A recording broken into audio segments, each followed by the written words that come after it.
Middle east में हालात एक बार फिर बेहद तनावपूर्ण होते जा रहे हैं। खबरें सामने आ रही हैं कि ईरान और अमेरिका के बीच बढ़ते टकराव का असर अब खाड़ी देशों तक पहुंच चुका है। इसी बीच यूएई यानी संयुक्त अरब अमीरात के कई शहरों में मिसाइल और ड्रोन हमलों की खबरों ने पूरे इलाके में दहशत का माहौल पैदा कर दिया है। बताया जा रहा है कि यूएई में मौजूद अमेरिकी सैन्य ठिकानों का इस्तेमाल ईरान के खिलाफ ऑपरेशन के लिए किया जा रहा था। इसी वजह से ईरान ने जवाबी कार्रवाई करते हुए यूएई के कई हिस्सों को निशाना बनाया। दुबई, शारजा और अब्बू धाबी जैसे प्रमुख शहरों में मिसाइल और ड्रोन हमलों की खबरें सामने आई हैं।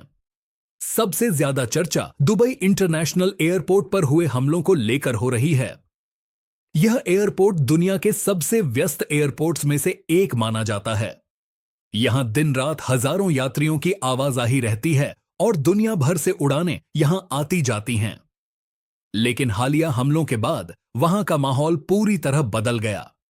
रिपोर्ट्स के मुताबिक दुबई इंटरनेशनल एयरपोर्ट के पास अचानक धमाकों की आवाज सुनाई दी। इसके कुछ ही देर बाद आसमान में आग और धुएं का बड़ा गुबार उठता हुआ दिखाई दिया। बताया जा रहा है कि रनवे के पास ड्रोन और मिसाइल हमले किए गए, जिसके बाद सुरक्षा कारणों से कई अंतर्राष्ट्रीय उड़ानों को रोकना पड़ा। इन हमलों के बाद एयरपोर्ट पर मौजूद यात्रियों और कर्मचारियों में अफरा तफरी मच गई। लोग सुरक्षित जगहों की तलाश में भागते नजर आए।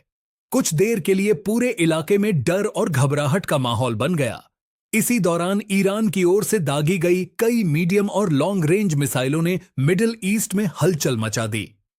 रिपोर्ट्स के अनुसार इन मिसाइलों में विनाशकारी वॉरहेड लगाए गए थे।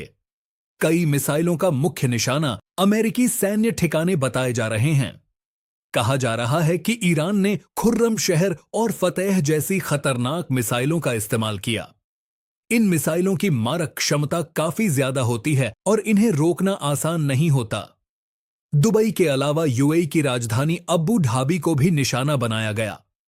वहां अचानक आसमान में तेज रफ्तार से आती एक मिसाइल देखी गई, जिसने कुछ ही सेकंड में अपने टारगेट पर हमला कर दिया।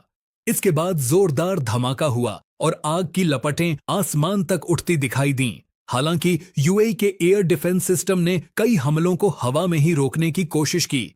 बताया जा रहा है कि एक ड्रोन को एयर डिफेंस ने इंटरसेप्ट कर लिया, जिसके बाद वह समुद्र में गिरता हुआ दिखाई दिया। ईरान की सरकारी मीडिया का दावा है कि आईआरजीसी यानी इस्लामिक रिवॉल्यूशनरी गार्ड कॉर्प्स ने मिडिल ईस्ट में मौजूद अमेरिकी सैन्य ठिकानों को निशाना बनाते हुए सैकड़ों मिसाइलें दागी हैं। इनमें यूएई के कई सैन्य ठिकाने भी शामिल बताए जा रहे हैं। ईरान का कहना है कि खाड़ी देशों में मौजूद अमेरिकी एयरबेस, नेवल बेस और अन्य सैन्य ठिकाने उसकी राष्ट्रीय सुरक्षा के लिए खतरा है। लंबे समय से ईरान इन ठिकानों को लेकर नाराजगी जताता रहा है। इसलिए जैसे ही मौका मिला, ईरान ने इन ठिकानों को निशाना बनाते हुए जवाबी हमला किया। यूएई के रक्षा मंत्रालय के मुताबिक 6 मार्च तक सैकड़ों मिसाइल और ड्रोन हमलों को इंटरसेप्ट किया गया। रिपोर्ट्स के अनुसार यूएई ने करीब 1000 से ज्यादा लंबी दूरी के लॉटिंग म्यूनिशन, 190 बैलिस्टिक मिसाइल और कई क्रूज मिसाइलों को रोकने में सफलता हासिल की है। इसके लिए यूएई अपनी आधुनिक एयर डिफेंस सिस्टम का इस्तेमाल कर रहा है। इसमें अमेरिकी पैट्रियट सिस्टम और अन्य उन्नत रक्षा तकनीक शामिल हैं। कुछ रिपोर्टों में यह भी दावा किया गया कि दुबई में अमेरिकी वाणिज्य दूतावास के पास एक ड्रोन हमला हुआ। जैसे ही ड्रोन ने अपना टारगेट हिट किया, वहां जोरदार धमाका हुआ और आग की ऊंची लपटें उठने लगीं। आसपास मौजूद लोग डर के मारे इधर उधर भागते नजर आए। दुबई और अब्बू धाबी के अलावा शारजा में भी हमले की खबरें सामने आई हैं। बताया जा रहा है कि एक ड्रोन ने शारजा के एक बड़े शॉपिंग मॉल को निशाना बनाया। इसके बाद मॉल में आग लग गई और पूरा इलाका धुएं से भर गया। इसी तरह यूएई के फुजैराह इलाके में भी हमले की खबरें आई हैं।